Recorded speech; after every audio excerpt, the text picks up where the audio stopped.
तो सीधा मुद्दे की बात करते हैं। Disturbing drawings made by Keats. Drawings तो अक्सर बहुत से बच्चे बनाते हैं, लेकिन कभी कभी कुछ बच्चे ऐसी डिस्टर्बिंग ड्राइंग्स बना देते हैं जिन्हें देखकर तो एक बार को हम भी बुरी तरह डर जाते हैं कि ये इसने क्या बना दिया, आखिर इसके दिमाग में ये सब आया कहाँ से। तो आज मैं आपको कुछ ऐसी डिस्टर्बिंग ड्राइंग्स दिखाऊंगा और साथ में उनकी बैक स्टोरीज भी बताऊंगा जो कि छोटे बच्चों ने बनाई है। ऐसी बहुत सी ड्राइंग्स हैं जो मैंने इस वीडियो में इंक्लूड नहीं करी है। कुछ ड्राइंग्स जिसे देखकर हम ये नहीं बता सकते कि ये किसी बच्चे का इमेजिनरी फ्रेंड है या कोई आत्मा, या कुछ ऐसी ड्राइंग्स जिसमें ये पता लगाना मुश्किल है कि ये बच्चा किसी के साथ खेल रहा है या उसका मर्डर कर रहा है। अगर मैंने इस वीडियो का सेकंड पार्ट बनाया तो उसमें ज़रूर इंक्लूड करूँगा। तो बढ़ते हैं हमारी पहली ड्राइंग की तरफ, जो कि है girl with her imaginary friend Liza. तो ये बात है साल 2015 की, जब एक फैमिली एक नए घर में शिफ्ट होती है। फैमिली में सिर्फ 3 लोग थे, मम्मी, डैडी और उनकी एक छोटी सी बेटी कैरल। नया घर अच्छा था, सुंदर था, उसमें गार्डन भी था जिसमें कैरल खेलती थी।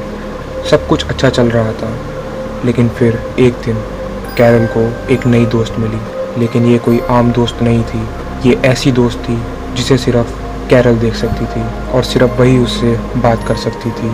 इस दोस्त का नाम था लीज़ा। कैरल को डायरी लिखना पसंद था, जिसमें वो ड्राइंग के साथ उसके बारे में लिखती थी, और वो ऐसा हर रोज़ करती थी। देखने में ही ये ड्राइंग्स कितनी डिस्टर्बिंग है ये आपको देखकर पता चल जाएगा।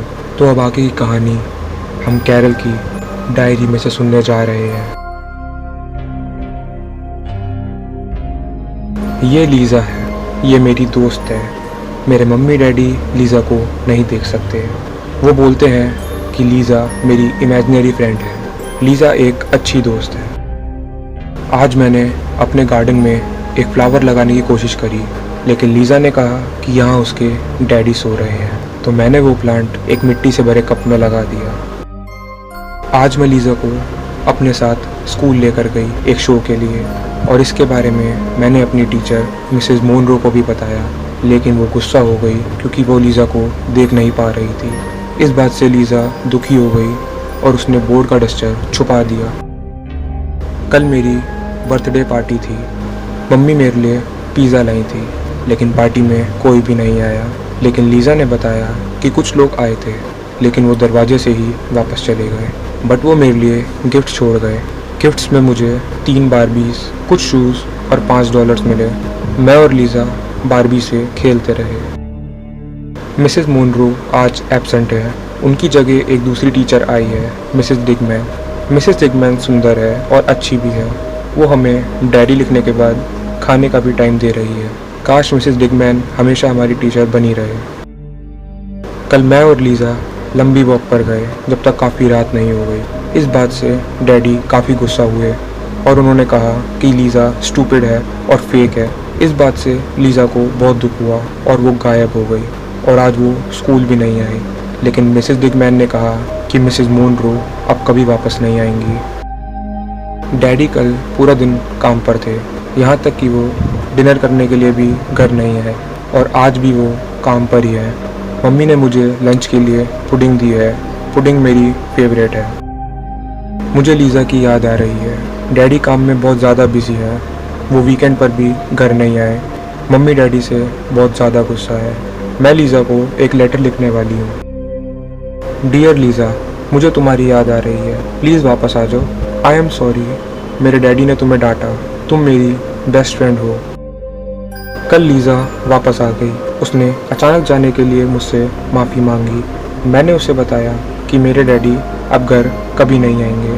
तो लीज़ा ने कहा, मिसेस मोनरो और तुम्हारे डैडी दोनों मेरे डैडी की तरह सो रहे हैं। कैरल ने कहा, मैं उम्मीद करती हूँ ये सब जल्दी से उठ जाए। इसके बाद आगे डायरी में कुछ नहीं लिखा हुआ। उन सब का क्या हुआ कोई नहीं जानता। ये देखने में बहुत ही ज़्यादा क्रीपी और डिस्टर्बिंग ड्राइंग्स थी।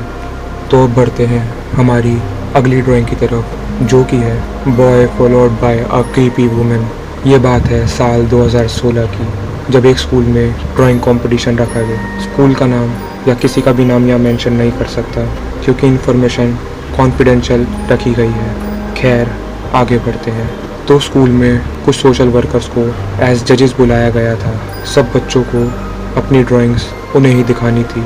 सब कुछ बहुत अच्छा जा रहा था। सब बच्चे बारी बारी से आकर अपनी पेंटिंग्स सोशल वर्कर्स को यानी जजेस को दिखा रहे थे। लेकिन ये सब ज़्यादा देर तक नहीं चला, क्योंकि इन सब के बीच एक बच्चा अपनी ड्राइंग लाकर दिखाता है, जिसे देखकर जजेस भी डर जाते हैं। ड्राइंग देखकर वो उस बच्चे से पूछते हैं कि ये औरत कौन है। तो वो जो जवाब देता है उसे सुनकर वहाँ के सारे लोग बुरी तरह खौफ में आ जाते हैं।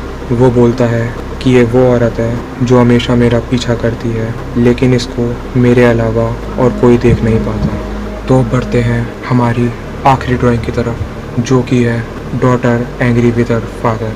ये बात है साल 2014 की। एक फैमिली जिसमें मम्मी, पापा और उनका एक लड़का और एक लड़की रहते थे। लड़के का नाम एंड्रयू था, जो कि 9 साल का था, और लड़की का एलिस था, जो कि 6 साल की थी। सब कुछ अच्छा जा रहा था, लेकिन एक दिन एलिस और उसके पापा में लड़ाई हो गई। लेकिन लड़की काफ़ी छोटी थी, तो उसके पापा ने सोचा कि बात को क्या बढ़ाना, तो उन्होंने उसे प्यार से समझाकर उसके रूम में वापस भेज दिया। थोड़ी देर बाद उसका बड़ा भाई यानी कि एंड्रयू जब उसके रूम में गया, तो उसने उसके डेस्क पर एक ड्राइंग देखी, जिसे देखकर उसे काफ़ी शौक लगा। ड्राइंग में हम साफ देख सकते हैं कि लड़की अपने डैडी का गला काट रही है, और उस पर लिखा है this is going to happen to you, यानी कि ये आपके साथ होने वाला है। इतनी छोटी सी बच्ची के माइंड में ये सब कहाँ से आया कोई नहीं जानता, लेकिन देखकर ये काफ़ी डिस्टर्बिंग लगता है कि एक 6 साल की बच्ची अपने ही डैडी का मर्डर करने का सोच रही है। आपका इस वीडियो के बारे में क्या ख्याल है, मुझे कमेंट्स में ज़रूर बताइएगा, और ये भी बताइएगा कि क्या आप ऐसी वीडियोस और देखना चाहेंगे या नहीं। Thank you.